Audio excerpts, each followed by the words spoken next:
Welcome back to Life in Review. I'm Josefa Salinas, your host. Did the coronavirus actually make us all more aware of the fact that we need to bring jobs back to the U.S.? When we looked for things that we were short on, we had to go to other countries. And most of the time, people were saying, why is there not manufacturing right here in the United States? We think about all the plants like Michigan. Just look at the state of Michigan.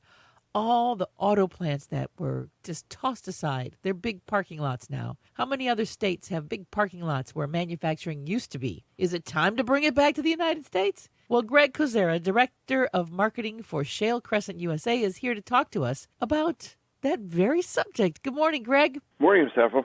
Good to be with you. Oh, it's good to have you here.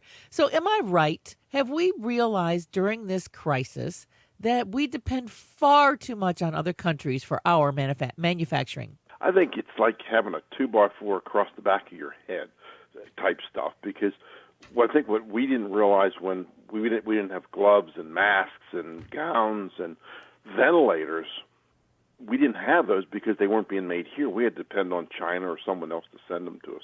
And I think that got everybody's attention. Then we've learned, I didn't even know, I'm in the economic development business, that 80% of our prescription drugs come from outside the country. That's crazy. So what do we do? How do we bring manufacturing back when a lot of companies left because here they have to pay, a pretty decent wage, at best, or I'll put it this way, at worst, minimum wage. And in other countries, they can get by paying somebody, $1 an hour. That's a great question. And what's really important for everyone to know, especially your listeners, the world has changed. And it's changed dramatically. And it happened so quietly that I think big companies didn't even grasp this. But right now, the point you made is we do pay higher wages here. But now what we have that we didn't have, and really the reason we lost our manufacturing was back in the 70s during the Arab oil embargo, we lost our energy edge. We were dependent on OPEC for our oil, and we were almost out of natural gas here. And the rest of the world had cheap labor. So when you don't have energy and the rest of the world's got cheap labor, you lose. And that's where, I used to live in Michigan. I watched that happen, and it was devastating. So today what we have automation, and we are on a par with the rest of the world when it comes to manufacturing. They have cheaper labor, but we have automation, so we don't need as many folks. But the big change is right now, the United States is the leading oil producer and the leading gas producer in the world.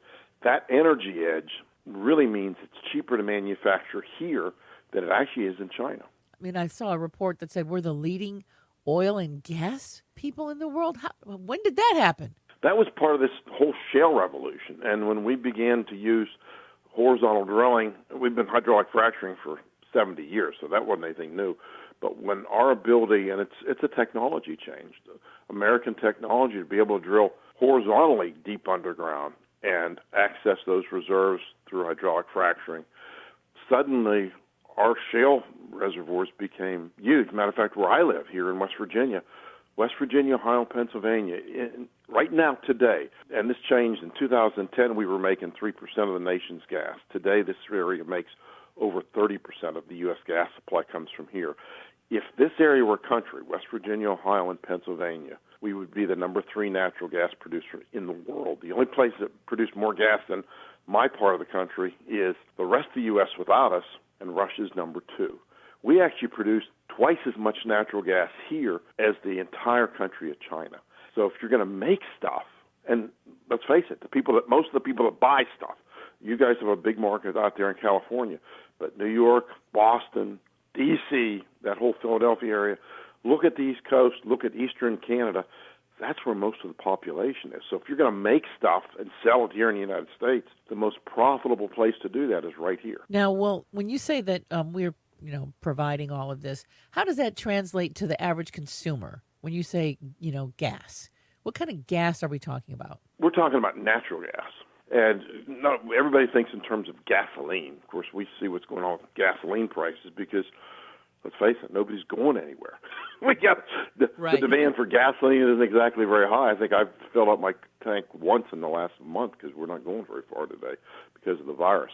But the big thing that most people don't realize, Josefa, is that natural gas and natural gas liquids are the feedstocks for everything. The phones we're talking on, even cars aren't metal anymore. Probably 70% of the car is plastic or petrochemical based. Our pharmaceuticals are petrochemical based. Most of our clothing, gowns, masks, ventilators are all petrochemical based. They're made out of those masks made out of polypropylene, which come from oil and gas wells that have all been fracked. So that oil and gas is more important as a feedstock than it is an energy source today. You can't even make solar panels or windmills without petrochemicals. So that's a big, big part. And we have those feedstocks, that natural gas liquids, we have that here. And the Chinese have to bring it in. And that's where we have a real edge on those countries. And I think what happened, big American companies didn't really notice that change was happening. So it's actually like we did some numbers, our Shell Crescent USA, the organization I work for. Do you know most of our toothbrushes come from China, something really simple. That same product, if you made it here in the United States, it's actually, you can make it 22% cheaper than you can in China.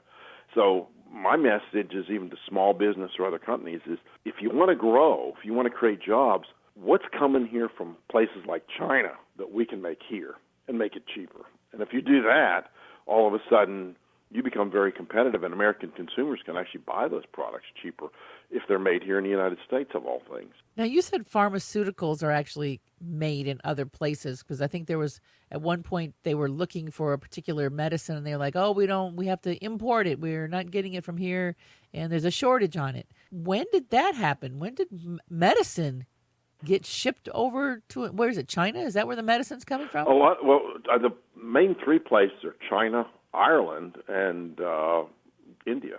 I was starting to look where my medicines came from, and I'm surprised how much of it comes from India now. But a lot of these generic drugs are made in China, I found out. And I'm not sure when that happened, because I think those things very quietly moved out of the country, and we didn't even realize it. I think that's the part that really upsets Americans, because I trust our Food and Drug Administration. That's why I think that's, as people grasp what's happened, I think there's a real outcry across the country that it's time to bring those products back here. When you bring those products back here, you start creating jobs. And I'm an adjunct professor at a community college, Josefa, and as we train people for these jobs, my students all had, it's a 2-year program, they graduate in May. By October, they all had jobs, and they were $50 to $60,000 to start.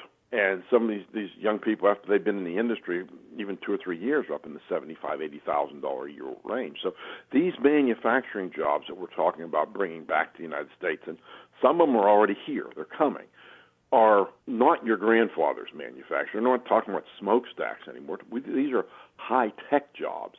These are 4-year degree and 2-year degree type jobs. So it's a different world. And these are the kind of jobs that young people want. I mean, they can make good money, have decent hours, and they're clean jobs. So let's talk about what some of those jobs might be moving forward. What are we looking at, and what kind of degrees or trades should people start looking at? There's a whole, when you look at manufacturing, there's a lot of courses in advanced manufacturing and those types of things. But a lot of the 2-year technical jobs are the ones that really are, you look at a 2-year tech degree, you're talking, at least in my part of the world, $15,000. That's not much of a college debt, even if you had to borrow it all. So we're looking at these technical degree jobs, and these are people that would actually operate the equipment. And again, when you're talking about operating it, you're talking about computer.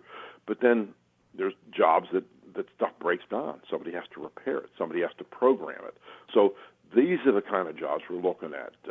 Technicians to program, to manufacture, to, if there's a technical problem, somebody's got to fix it. So you got to install all this equipment. So those are, if you can visualize it, everything's so computerized anymore. And that's our success. We don't need to have, maybe China's got 100 people to make product A.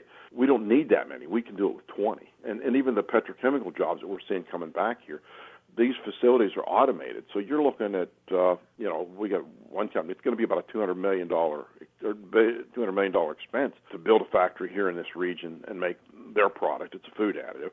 And they're looking at hiring about 35 people. But these are 35 good jobs, technical jobs, plant managers, those type of things, jobs that people want. And our challenge is to get young people into these schools. We got over in this part of the world, we get empty seats because a lot of the guidance counselors are pushing kids into college when they should have been promoting these tech jobs. Because, again, good jobs, you can get started really quick. And these are the jobs that we see coming back here, and they're already doing it right now. But I think we can see from this, we're going to start making our pharmaceuticals back here. We're already seeing, because of the virus, you wouldn't believe how many people are starting to make gloves and masks and gowns. And a good friend of mine, he was making, he's got a plant, he was making like electrical boxes, a bunch of other stuff. And I was wondering how he was doing during this virus. And I called him, I said, geez, Doug, how are you making out? And he said, oh, Greg, I'm the busiest I've ever been in my life. And I said, what's going on? He says, I'm making parts for ventilators. He was able to flip what he was doing in his factory and start making ventilator parts that we really needed. And he had to hire people. So I think those are the opportunities we have out there. We need to protect our healthcare workers. We need to protect our people. And we can't do that if we're going to depend on the Chinese to send us ventilators and send us our gowns and gloves. Those things have absolutely got to be made here, and that's starting already. Well, good. I mean, it's time for manufacturing to come back to the United States. We used to be a country of intense and great manufacturing, and then it all went away. And I think that if anything, that maybe this lockdown has taught us that it's time to bring manufacturing back to the U.S., create those jobs here, and keep it all in the U.S. That would be great. I really think that I would love to see manufacturing back because I'm from Michigan. I saw what happened when they removed all of the auto plants from Michigan. I mean, it devastated the state, and a lot of really incredible middle-class, blue-collar, hard-working people were without a job. Amen. So I'd love to see all that come back. Greg, where's some social media where people can find out more about you, and is there a website where people can go to learn more about these careers? Shale Crescent USA, that's SHALE, CrescentUSA.com is the organization's website. So there's a lot of stuff we're putting out there. You can follow us on Facebook and Twitter. So we're out there on that. My personal website is GregKozera.com, but there's a whole lot of the Shale Crescent website shows how these jobs come back and talks about a lot of it talks about this region, but really what we're talking about, even places like California, there's no reason why businesses out there can't look at what's being made in China and figure out that, geez, we can make that here. We don't have to import that particular product. We can do it here. And, Americans have been quick to figure out as the demand for these personal protective equipment came up during this virus. I mean, it is amazing how quickly I got a good friend in New York, and he called me, and I didn't know he was in the business. He says, we're making hand sanitizer. I said, what? He said, hey, he says, I was able to access, there was a couple key components that China had, and he says, I have a source of that here in the United States. He says, I'm making hand sanitizer now. Yep. And that's the stuff. I mean, I love our country because when we get it together, when we make a decision to do something, we are so creative, Josefa. I lived in Michigan, and I watched that. It was devastating. And I think Michigan's another one of those places that we can see that come back. We'll see it. We're already starting to see it in Ohio and here in West Virginia and Pennsylvania. So I think it's across the country. The real message is it is not cheaper to manufacture in China. It's actually cheaper to do it here because of automation and our abundant energy. That's the real message today. Well, and it brings jobs back to the U.S., which then makes a thriving economy because people are spending money in the economy when they have jobs. So it just makes sense. Absolutely. Absolutely. It just makes sense. Again, it's shalecrescentusa.com, SHALE crescentusa.com. Head on over there and get a better idea of some of the jobs and things. And I just encourage people. I mean, we've learned one thing for sure, and that this virus and things like it aren't going away. There's going to be a need for protective equipment, for masks, for all kinds of things as we move forward in life, just to learn how to be more prepared. Imagine if we had all been more prepared when this whole thing started, where it might have actually been. But we weren't prepared, and now we know what we need to do. Let's bring manufacturing back to the USA. I am all for that. Greg, thank you so much for being with us. And anytime you got anything new to talk about, please come back and see us. Be happy to. Thanks for all you do. Get All the right. message out to folks. That's awesome. Have a great day. You too. Thank you. Make it a Bye-bye. great day. National Geographic is on the way with their new book, and also AARP talking about a stimulus ATM card that's going to look like junk mail, but it isn't. It's all next.